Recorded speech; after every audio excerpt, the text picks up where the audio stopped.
What's going on, guys? It's Jimmy here, and we got some big news for you guys here in this video. We'll talk about some changes to Medicaid, Medicare, SSI, SSDI, and some warnings for a lot of people.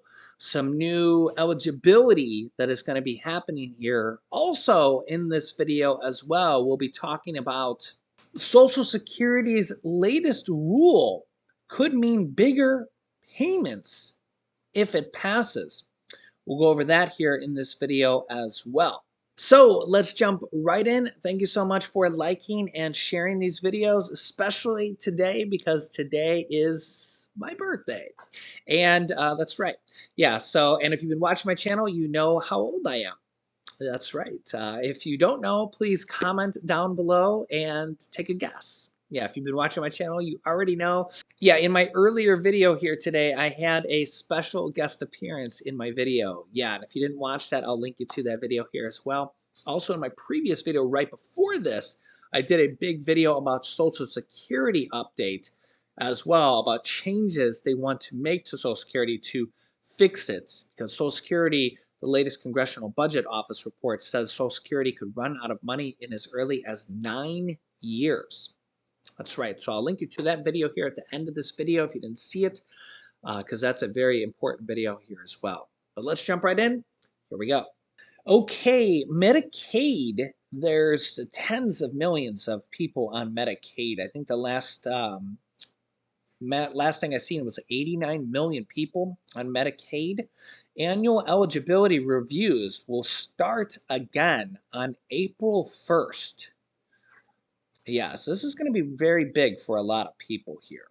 And 18 million people could lose their Medicaid coverage after the pandemic emergency expires, which the president has already announced that the pandemic emergency will be expiring here on, I believe it's May 11th. Yeah, that is correct. President Biden to end the pandemic emergency on May 11th. And this will mean up to 18 million people could lose Medicaid coverage. Go over the details of that here in a moment. Yeah, so for those who use Medicaid, annual eligibility reviews are going to start resuming here on April 1st.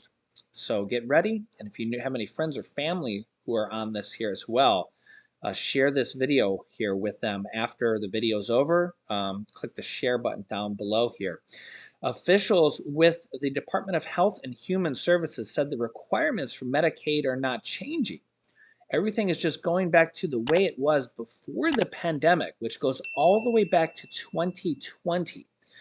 So a lot of people, if you weren't on even Medicaid before then, you might not even know about these reviews, or you may have even forgotten about them because it's literally been like almost 3 years since they've even done these. Each state's Medicaid agency is required to review their members' eligibility each year. But during the pandemic, a law was passed that called on states to pause this annual review process because of the pandemic. But, quote, we were in a period that was known as a period of continuous enrollment, where very few people were removed from the Medicaid program, even if they didn't meet the eligibility criteria. So basically, they just accepted pretty much everybody, almost everybody that applied, even if they weren't actually eligible. And during this time, they were only removed if they moved out of state, passed away, or asked to be removed. So this kind of goes to why there's probably 18 million people or so that are on Medicaid, but don't actually rightfully qualify, or, whatever the word you want to use there, right? Since people were not being removed, enrollment increased.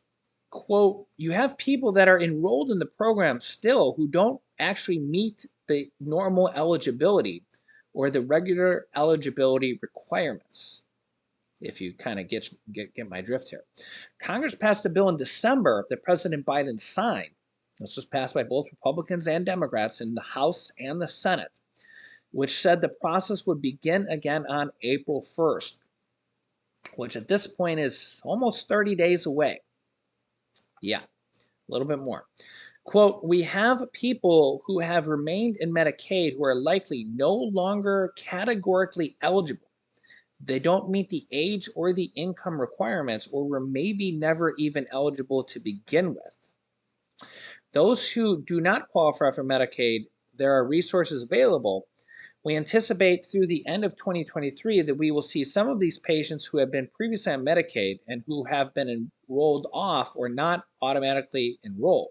They said most members will get a notice in the mail stating their annual eligibility date is coming up. If we're able to identify that somebody is eligible and confirm that somebody is eligible with the information that we already have or the information we have from another state agency, we will send somebody a continuation of benefits form. For anyone they can't verify, they will receive an annual review form and will have 60 days to complete it. The annual reviews will be spread out over a 12-month period. So they're just going to be starting on April 1st. It can be anywhere over the next 12 months. The first forms will go out in April, but not everyone will get them in the first few weeks. And they're estimating that up to 18 million people, which is a lot of people, guys, could lose their benefits. Yeah. Also, Social Security's latest rule could mean bigger payments if it passes. You can see the headline right here. Here is the details. Supplemental Security Income SSI recipients might soon get bigger monthly payments if the Social Security Administration succeeds in pushing through a proposed change in how benefits are calculated. The proposed rule, published on the Federal Register earlier this month, would remove food from the calculation of in-kind support and maintenance ISM, which is unearned income in the form of food and or shelter. Under the proposal, SSI applicants and recipients would no longer need to provide information about their food expenses for the agency to consider it in ISM calculations. Currently, SSI payments are reduced by 1/3 if a person or couple is living in another person's home and getting food and shelter support from that person, according to the Social Security Administration. In this case, support is defined as any food, shelter, or both that is given to someone or paid for by someone else.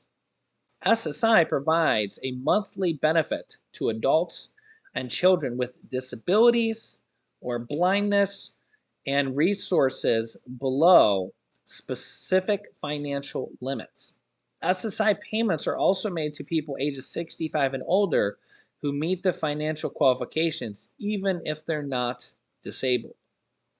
Once a claimant is found eligible for SSI, their monthly payment is determined by subtracting countable income from the federal benefit rate, which is the monthly maximum SSI payment.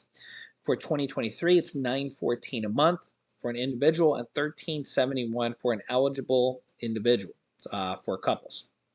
According to SSA, the Federal Register proposal, typically after the first 65 earned each month, the SSI benefit will be reduced 50 cents for every $1 of earned income. When food, shelter, or both are provided to an SSI applicant or recipient, when someone pays for rent, mortgage, food, or utilities, it's considered in-kind support and maintenance. For example, an applicant or a recipient lives with them, their brother, and doesn't pay rent, the SSI would consider the shelter as ISM. The agency wants to change the rule for a couple of reasons. One is to simplify the policy with the aim of improving application, compliance, and its rules.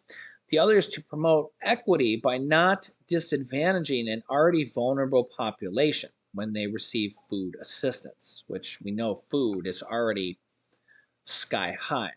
We expect that the proposed rules would provide increased financial security to impacted beneficiaries and provide consistent treatment of food support regardless of source, reduced unduly burdensome reporting requirements, and improve food security among certain beneficiaries, and that there's about 7.3 million individuals receiving SSI right now.